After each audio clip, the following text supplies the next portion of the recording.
You correctly assumed. My stereotypes are on point, bro. I'm not out here stereotyping for fun, bro. I'm stereotyping for receipts. Richard Mendenhall is a former NFL player. I forget who he played for. I think the Steelers, I want to Steelers, say. yeah. And he said that there should be an all-white. Well, I'll just let the Cameron and Mace, I assume. Of course, yeah. Love him. Yeah. Mace, one of my favorites growing up. But I'll just let them read this. It's easier. From ex-NFL running back Richard Mendenhall, he said, I'm so sick of average white guys commenting on football. Y'all not even good at football. Can we please replace the Pro Bowl with an all black versus all white bowl so these cats can stop trying to teach me who's good at football? I'm better than your GOAT. So, one, what do you think about his quote? And two, would you watch?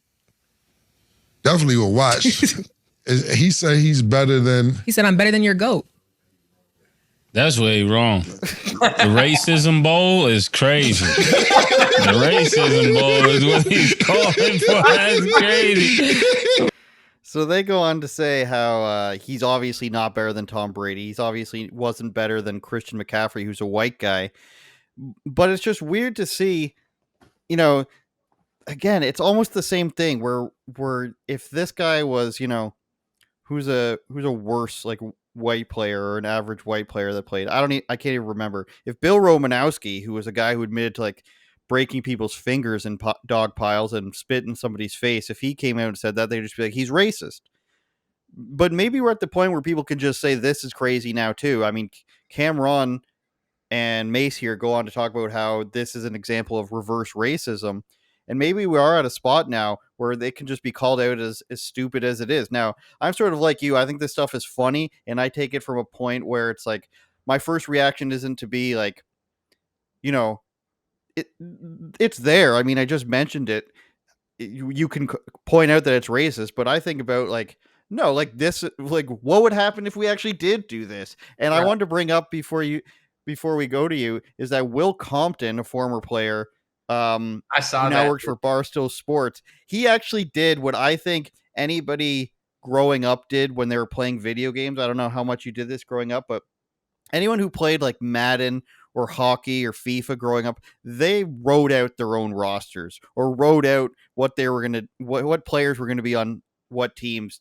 Maybe you were making a different country, or maybe you were putting all players from one part of the world together or something like that. But Will Compton pretty much did this, and he's like, I think we got a shot. Let's listen to some of this. I love this, dude. All right, Willie C here chiming in about the all-white versus all-black bowl proposed by Richard Mendenhall, I believe very seriously, but now the internet's taking it by storm and having fun with it, which is what we will do now as well. The parameters of this all-white, all-black bowl. 2 weeks to prepare. I think that plays in our favor, but 2 weeks to prepare. And now also what happens with the halvesies out there. I think if you say the word, then you're on the other side. But if you're cleaned up and you don't say the word and you don't like to say the word, then you should be able to play with us, but you're probably just going to have to go to the other side as well. So the halves go on the other side. Now, on offense, I love the outfit we got. Do you remember the Chappelle Show racial draft? Dude, it's the best. I love that Will Compton video, by the way, bro. It's amazing, dude. Like he breaks it down so awesome. And dude, Mace and Cameron have a podcast. That's awesome. Dude. Yeah, and I've only seen clips, and it's pretty hilarious because Mace isn't as, he was very hardcore with his pastor stuff for a while, and I just mean hardcore like he was very serious. He didn't want to swear or talk about certain other things, but He seems to have backed off on that, and it seems to be a very successful podcast. Do you think talking about this the way Will Compton is talking about this is a better way to neutralize what on the surface could be taken as an angry and or misinformed and or racist comment by Mendenhall? 1,000,000%. What Will Compton did is the right answer in my view. I don't consider what he said racist. Like I try to not use the word racist anymore, because if it's racist, as people would say, explain why it's right or wrong. Because sometimes people say it's racist, but you're right. Sometimes people say it's racist, but you're wrong. Explain it, and then you don't have to use that word as a crutch. So I agree with what Cameron and May said. I wouldn't call it racist. I think that's the wrong take. But I will say that I do believe that he's wrong about I could beat your GOAT, because as they pointed out, if we'll just talk about just his position, he's a running back. Christian McCaffrey right now is like 27, 28, or he's super young. he's better now. He's already almost eclipsed all of his statistics. So like Christian McCaffrey is way better as a white running back than Rashard Mendenhall was. So that he's wrong about. He's not the GOAT of running backs, and he's not the GOAT. He couldn't beat all white running backs. There's probably others I'm not thinking of that are better than him also. So he's wrong about that. But when it comes to a white versus a black bull, why is that racist? If you're saying I think black people could beat white people in an all white versus all black hypothetical, maybe he's right. Maybe the black team would win. Maybe he's wrong. I mean, like Will Compton said, the white team, is really good at almost every, I would say, quarterback, running back. They have the best running back. They have probably the best quarterback, although it's debatable. Really good wide receivers. Cooper Kupp's one of the best. Probably a great offensive line, great defensive line. Some good linebackers, but as he said, cornerbacks and safeties is really bad. And his breakdown was completely right. Like I agree with him 100%. Rush all the good rushers and drop everybody back in coverage and hope Tyreek Hill doesn't burn you, because he can burn even the best black cornerbacks in the league. So it's like, he's wrong. Mendenhall's wrong because he's not the best running back of all time, and he's not better than any white running back of all time. He's just factually incorrect about that, although it's debatable, but I'd say he's wrong. But with the white, like, why is that racist?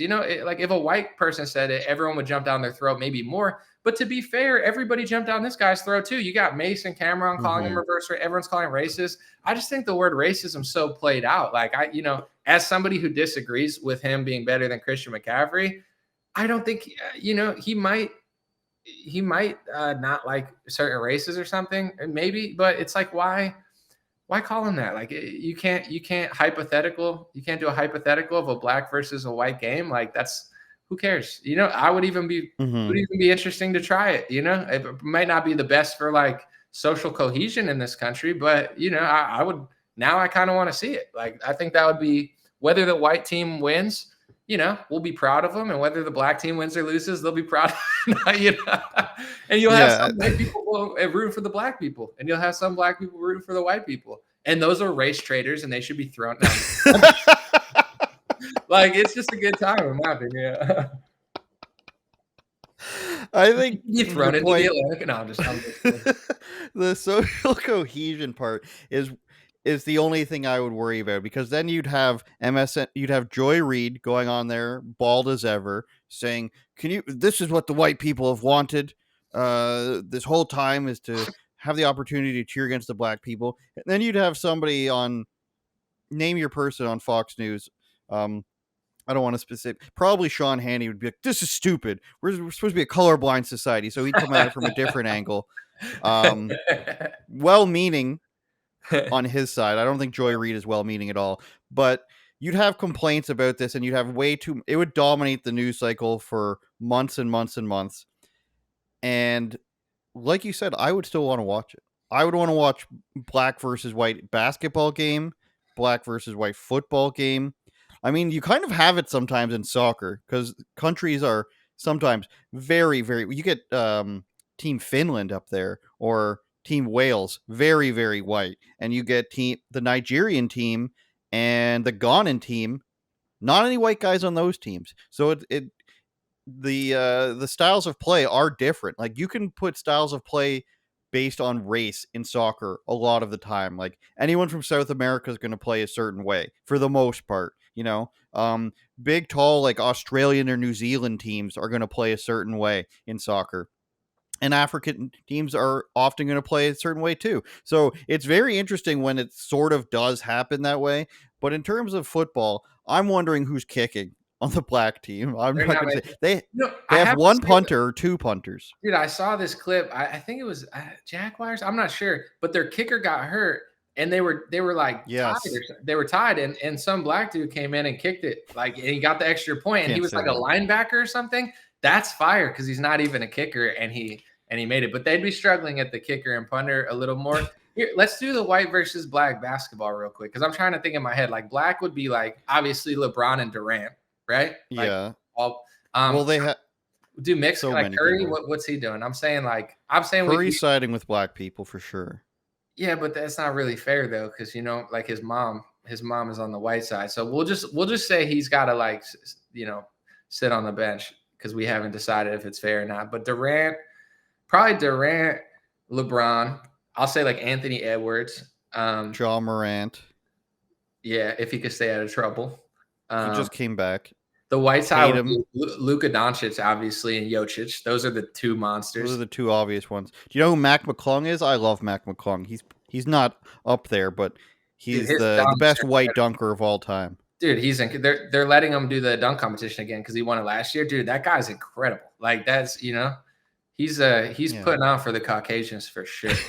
Like we haven't seen a white person dunk like that literally ever. Like they might, if he wins 2 dunk contests, they might give him a 23andMe, just to see what's going on there. Because I'm curious, like, what ethnicity is he? Like, is he like Irish? Is he like Icelandic? McClung? That's got to be Scottish. Dude, congratulations. I've been watching him since he was in high school. I'm looking his clips.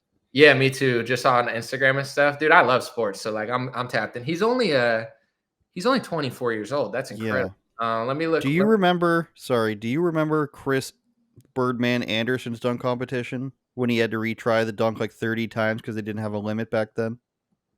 I remember him, but I don't remember that competition. You need to go back and watch that. He was trying, I think, a dunk from the free throw line, and they didn't have time limits in this one, and they didn't have a limit on how many attempts you can make. So he literally does like 20-something times.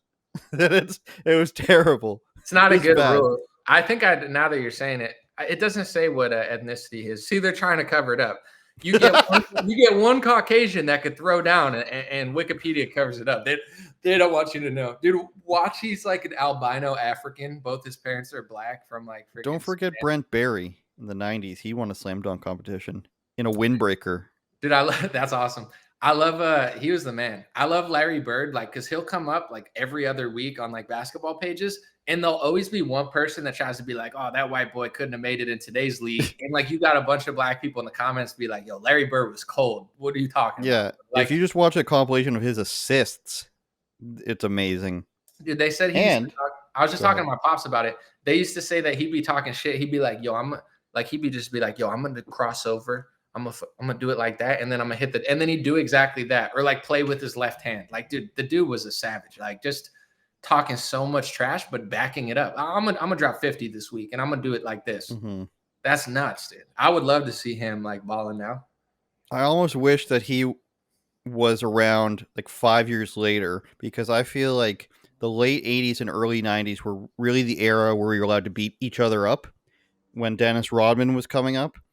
And that the Pistons team Dennis Rodman was on was literally just there to beat people up, and they won 2 titles. Hurt, probably.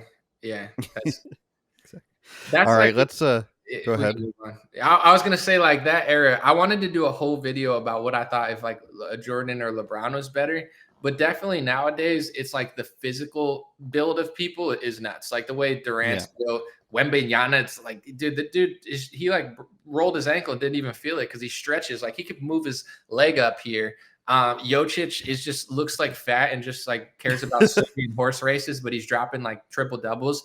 Dude, I like the NBA. Individuals are cool, but I don't know. It's hard to watch a game. It's like 135 to 134. It seems kind of like play D or something out of control. Turn it up, Jordan.